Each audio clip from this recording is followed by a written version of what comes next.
Hey guys, welcome back to another episode of the Pizza Story podcast. I have a really special guest today, Juan Robles from Triple Bean Pizza. Hi, Juan. Hola, everyone. How y'all doing? Thanks for being on the podcast. Appreciate the invitation. I've heard great things about you. Well, thank you. That's awesome. I've heard and seen great things about you. Thank you. Appreciate that. Thank you. Yeah, you're like a very acclaimed chef. Working on it. I've been doing this for about 24 years now, and Wow. I've been doing it with pizza for about 16. Mm-hmm. So it's awesome. I mean, everyone just puts their head down. Everyone gets to work, does their thing, and good things come to those who wait. And you just work, work, work, work, and then work some more, and eventually something will happen. So yeah, it's been going great. Can't complain. Thank goodness.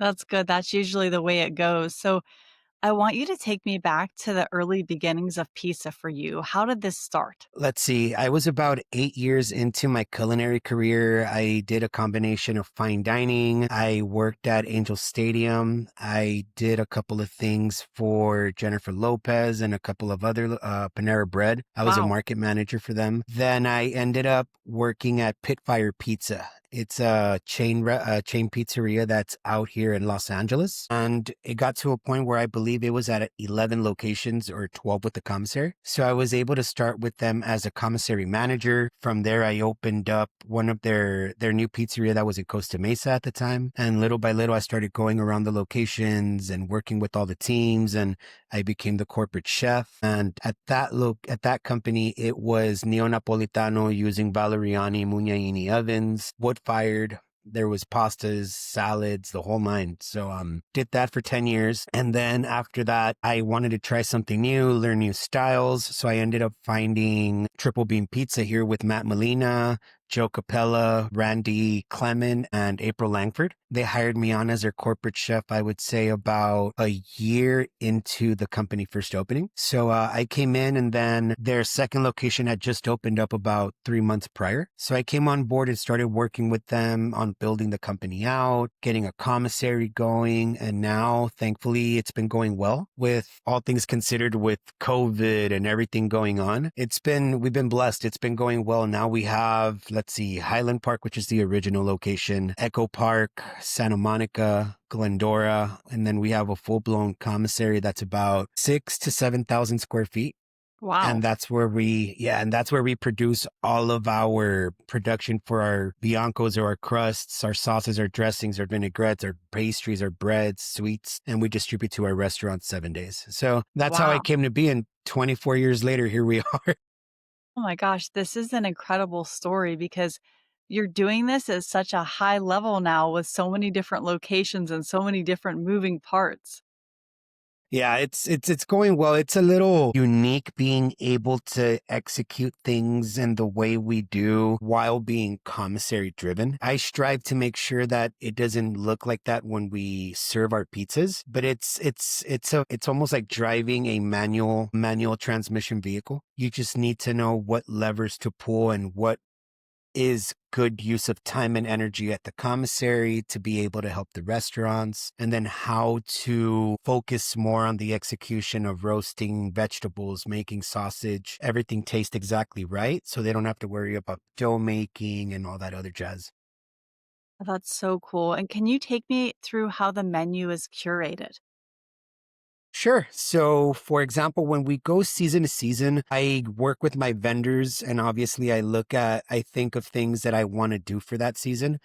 Here at Triple Beam, we have a very awesome following in a sense that everyone's very protective of the pizzas that they like. So when we remove something that might be a crowd favorite, our customers don't let us, they make sure that they have their voices heard, in other words. They let you So know. yeah, absolutely. So we've gotten to a point where we currently offer 12 different pizza options, and we offer all of them in a whole pizza, which is a 16 by 10 piece. And then we have a half pizza, a slice, which is essentially a quarter of that. And then we also offer all the options in gluten-free crusts and all those options as well. So Wow. yeah, it's so when I curate the menu, I typically only have about 2 or 3 pizza slots that I can fill up. So Hmm. I'll go to the farmers markets, I'll see what's good, I'll speak to the farmers, what crops are doing really well, because like right now, one of my favorite pizzas in the world is my heirloom tomato pizza. Yeah, it has stracciatella, has pesto, whipped ricotta, marinated cherry heirlooms, and a red wine shallot vinaigrette. Yeah, I love it. Yeah, it's one of those pizzas that I really, really love, and I'm grateful that people enjoy it as well. But I'm not fortunate enough to be able to bring it back every summer because tomatoes, they have their seasons. So not only is it a matter of what I want to put on the menu, it's what the farmers are telling me. It's what my purveyors are telling me because we have a multi-unit setting. I always have to take in consideration to make sure that not only do we have the right product at the right flavor, but that there's an abundance of it. So we're not constantly having to take it off the menu because we're short. So once I get to that point, then I start when I see certain things come through, that's when I start working on those and I'll work at my commissary for the most part because at the commissary not only do we do all those commissary things, but in front of our commissary we have a pickup and delivery triple beam that has all of the other equipment that we have at the restaurants.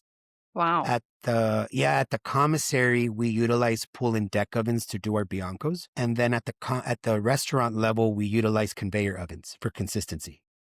That's really So cool. yeah, so typically I'll come in here and I'll get my product. It comes in, I'll test things out. Some things take me longer than others, and then from there comes out two pizzas that are one vegetarian. For the most part, I work more with vegetables, Hmm. but we'll have two, a vegetarian and a meat, or just both vegetarian. Then we have a vegan option as well, a veggie option that comes out, a salad, and a lemonade. So those are the rotating seasonal things that happen season to season. Wow, that's really cool. What was the last one? The last one is lemonades. So for example, right now we have our watermelon lemonade that's on its last hurrah. Yeah, Wow. so its last day is going to be this coming Sunday. And Hmm. then we're going to switch over to a cantaloupe, which is like the interim going into fall. Oh, that's And then nice. during fall, we'll work on a hibiscus lemonade. Well, that's incredible. Yeah. So I try to make sure that things get changed up, and in the interim between those seasons, we bring back favorites that people request. So we'll put out posts and ask, "What are your favorites?" And people will say, "I want to see X, Y, and Z." And if it's sourceable and it's good, I'll bring it on for like a week or two and just kind of change things up a bit. That's so cool. It's such an incredibly smart way to do it because you're really almost like surveying and then you're just developing and putting out what people are asking for. Yeah, I mean it's one of those things that you just look at your pizza recipe book and you're like, okay, can we do this? They're asking for this, they're asking for that, and then we'll change it up in between. And again, because of our 12 pizza menu, 10 of them are pretty concrete. The other two, three slots are the ones that we change up, and that's mainly having to do with the limit that we have with our walk-in space that are at all of our pizzerias. Okay. And do you have a style of pizza where you're like, I prefer this style over anything all the time? Whoosh, that's a hard question. For me, I love working with brick ovens with wood fired. The romanticism that goes into it. You can have the same exact ingredients and recipe, but it's based on the pizzaiolo working the oven that determines the end result that you get. So for me, it's very romantic. That's my favorite. So doing Neapolitano, I would call my favorite style. Yeah. So you still get a nice crunch. You have a Neapolitano crust. That's my personal favorite. But naturally, there are a lot of different styles that you want to work with. Like here, I love working with Alla Paula because currently we're at 94.5% hydration. Wow. And it's a style that's so unique that I enjoy so much because it's not as known. So I love educating people about it. It's unique. So I enjoy making this a lot, but my heart is in brick ovens. But because I work in a multi-unit environment, I always have to, as much as I want to use those type of ovens, it's challenging being able to add that additional supervision I have to do at each restaurant, working with brick ovens because it's going to be different. And that's why we utilize conveyors because it's more automated. It's less stress on the location having to replace a pizzaiolo that might leave and the training that goes into developing them to that point. So it's my heart's here and then logistics and efficiency are over here. So it's two different worlds. Yeah. Creative and business. Yeah, exactly. It really is. It Yeah. really is. Absolutely. So, what would you say that your favorite part of your job is? The people. Yeah. I love connecting with people. I love whenever I go to each location, I'll have people, hey, chef, I haven't seen you in these many days, or it's in a week, and naturally, how's your kid's soccer game, XYZ? I do it because I want to, not because I have to. Because I genuinely enjoy them. And I'm blessed that we have a very, very low turnover rate. People enjoy being here and I enjoy having them. So I think it's more of the people. The food is great and all, but if it weren't for the people, no recipe in the world would be what it is if it Yeah. wasn't for them doing it, especially if they're doing it, like I said, because they want to, not because they have to. Yeah. You can definitely tell when something is really made with love and care than when you just have something that's just sort of thrown together. And almost when you walk into a place, you can feel the vibe when you walk in there of like what's happening. Absolutely. I'm very big on energy and you're 100% right. It's that energy that goes into it. The food can absorb that energy. At least for me, I do, and it seems like you do as well. But it's the emotion that you're in that moment does translate to your food 100%. Yeah, no, it's totally true. I've noticed like, I cook and bake a lot just coming from, what I've come from with being raised in pizza my whole life. And it's like I won't touch or make anything if I'm in like a negative energy area. I'm just like, no, I just don't think it's gonna turn out good if I don't have the good energy to make it. That's why I typically come in at 5, 6 in the morning because I'm an early bird when I do my R&D. I'm blasting my these hair metal or I'm blasting my these corridos and like my Spanish music and people will come in and they're kind of like what the heck is going on? And I'm just like, dude, I'm doing my thing, you know? Yeah, no, absolutely. That's exactly what my husband listens to, very similar music. I'll get in the car and it'll have this metal like so loud. And I'm like, okay, he's in his zone. There you go. There you go. That's when you know it's go time. Yeah, absolutely. So, will you tell me a little bit about how you started to compete, like, in the pizza industry? Oosh, I only competed for the first time this past March at Pizza Expo, which was a very big, like, whoa, because for me to dive into it for the first time in that kind of a setting, it was awesome because I knew a lot of people back there and I felt like I was able to connect with everyone on a different level. It was a big eye opener. I mean, regardless of how long you've been doing this, when you're in that environment, it's a different energy. Yeah, So it was awesome. And I remember 2 or 3 people telling me one of two things is going to happen at this point. You're either going to hate it and you're never going to do it again, or you're going to be like all of us that gets the bug and you're going to be competing a whole lot more. Well, here we are. I did that. My second competition was here in Anaheim for the Pizza Summit. What do you call it? The California Milk Challenge. yeah. So it was sponsored by Real California Milk. I went in there and it was crazy because I got Wow. my pizza in pan with an Alteglia pizza. Yeah, And then from there, I went back the following day, and that's when I got the grand championship with that nifty little belt over there, small that's little belt. incredible. So I got that and I competed with Griffin Baker from here from LA as well. There was a lot of awesome people and talent there. So it was very humbling to be able to accomplish it. So I started doing that. And just yesterday, Vesta Produce, who's a big produce company here in the West Coast, invited me to compete in a 4 chef challenge for their big food event that they do every 2 years. And we all got to choose a different organization or charity that we wanted to work with. So I worked with Trilla LA, who helps with immigrant rights and things of that nature. So I was fortunate, and there was a chef from Wolfgang Puck Catering, from a lot Wow, of awesome restaurants out here. And I was fortunate enough to get the most votes, and I was able to win $5,000 for Trilla. So that was pretty cool too. So I competed playing sports a lot, and I did martial arts for 15 years. So I love the competition, but I never did it with food. But now that I have, it is a bug for sure. yeah, it's It's so, fun. so cool because it's like you said you just started, but you're winning, which is incredible. Thank you. Yeah, it was, I go there to have fun, to learn and things like that. We all want to win, but I don't go in there expecting to. Yeah, So when you do get your name called out, it's pretty awesome. It yeah, was no, cool. it's incredible. Have you had a time where you were like, "This is why." like a memory of like, this is why I do pizza? Memory of this is what I think it's whenever the first one that comes to mind is, for example, last year, Dave Turkel got us all together to get to form this LA Pizza Alliance Yeah. during the wildfires. So a bunch of us chefs out here, we all got together. We went to Los Sorteds with Tommy out there, and we all got together, made a bunch of pizza. We ended up, I lost count of how many pizzas ended up going out. I think it was like 700 or 800 or something around that line. And it was all free. It was just people had to call in and say, you know what, I'm displaced or something happened. No questions asked. And we had a long line out the location of drivers that were volunteering their time to take the pizzas to them. Wow.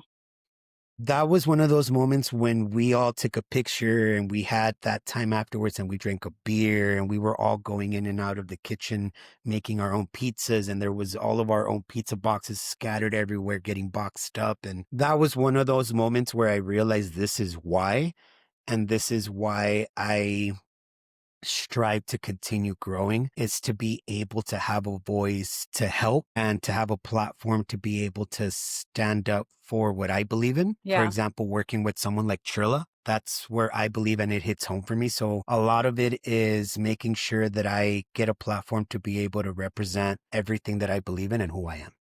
That's incredible because it goes beyond pizza. It's really becomes a purpose for you.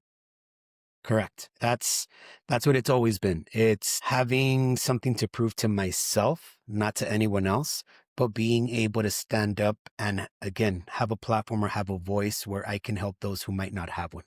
Yeah, that's absolutely true. And what about how has pizza kind of affected your family dynamic? What has it meant for your family? They get to eat a lot of pizza. Which is great. Yeah. The my wife, I actually met her in culinary school Mhm. back in what was it, in two? So we've been together in total for like 21 years, married for 16. Wow. And she and I worked at 8, 9 different restaurants together in the past. So she understands the industry and she knows what it takes. And my boys were born into it, so they're accustomed to it. But overall, we're blessed. I mean, we have a roof over our head. We have food to eat. Things are going well. We can just keep working and continuing to get better. But overall, I would say the biggest impact is that we get to eat a lot of pizza, either going out or when I'm testing things out, I'll take it to the backyard in my Gosney and I'll just start working on recipes or things like that. So it's been very, very cool. And it's a big contrast from fine dining to pizza. Yeah. It's a different environment. I love the energy because everyone has that camaraderie mentality. There aren't really any gatekeepers, where Yeah. opposed to in fine dining where there's a lot of that. It's changed there as well. But I just feel like the pizza community is really fun. It's really awesome. But when it's time to work, everyone gets to work. Yeah. Yeah, I Yeah. have never met so many talented, hardworking, but very humble and kind people. Yeah, it's awesome. And I think all of us probably goes back to us maybe growing up and watching Ninja Turtles and being those kids eating pizza and stuff like that. So we Yeah. just have that background, you know, like for me, it's like if you would have told me when I was in culinary school, or when I was a little kid that I was going to end up making pizza for a living, I would have been like, yeah, right. Like I wish. And here we are. You never know. Yeah. No, listen, same here. I went a whole nother direction and then kind of came back to this, and it was the best thing that I've ever done. Yeah, I agree. I'm very happy and fortunate and blessed to be able to have fallen into such a cool community. Yeah, absolutely. Now, speaking of community, are there people in the industry that you follow that you really like to watch and see what they're doing? First one that comes to mind is Gabriel Bonci. He's always been the person that I've been able to connect from the beginning because he has a similar background where he grew up in fine dining and then came to pizza, does Roman pizza, which is my favorite style to make. So being able to do that, I always envisioned that could be something that I could do. And then naturally you start talking about Tony G. I mean, come on. Tony G is a real cool guy. I've been fortunate enough to hang out with him and speak to him and all that. And he's always very cool and open considering the type of person that he is, that he's out so huge, but yet he's so humble and willing to help out. So someone like him, Franco Pepe, there's a lot of people out there. I mean, the list could go on and on. Yeah, absolutely. Very great people. I've had so many people mention Tony Gemignani on the podcast, and we set up our studio and I put his book here just because I have so many people on the podcast that talk about his book, and he's just really seems really cool. He is. He's a real cool guy. I've been able this year I was at San Francisco Pizza Fest. I had a guest spot, so I was able to make some pizza there. I've been able to talk to him a couple of times. He's had some dinners I've been able to go to. Yeah, and he's a really nice guy, real humble, very, very smart. So you try to pick his brain, you'll be there for like a year at the least. Yeah, absolutely. So, what do you see as the future for Triple Beam Pizza? For Triple Beam Pizza, we're looking at being able to grow. Right now, with everything going on, we want to make sure that we focus on what we have and the people that we're responsible for to make sure that the sales are there, that we could keep them employed, that things are going good, especially again with so much going on out there in the world right now. So Yeah. we're focused more on that, especially because the last, 4 or 5 years since COVID happened, it's been COVID, wildfires, with ice happening right now, with everything going on. It's just been like one of those, you're doing one of these, you know? So we're getting our feet beneath us and then we're going to keep growing. And then from there, I'm working on looking for something. I'm going to branch out and open up my own pizzeria in the future. So I'm starting to kind of navigate that road to see where I end off at in that aspect. Mhm. But with Triple Beam, there's a lot that's going to happen in the future with them for sure. It's a great company. The owners are great. The pizza's awesome. The style's unique. There's nothing but positive things that can come out of it. That's amazing. Yeah, I was my next question was gonna be, what does the future look like for you? Yeah, it's one of those that's been my goal since the beginning is open up my own places, have different things going on. So I'm ready to venture out. Triple Beam was my last test to make sure that I was prepared for the next big step, which is opening my own businesses.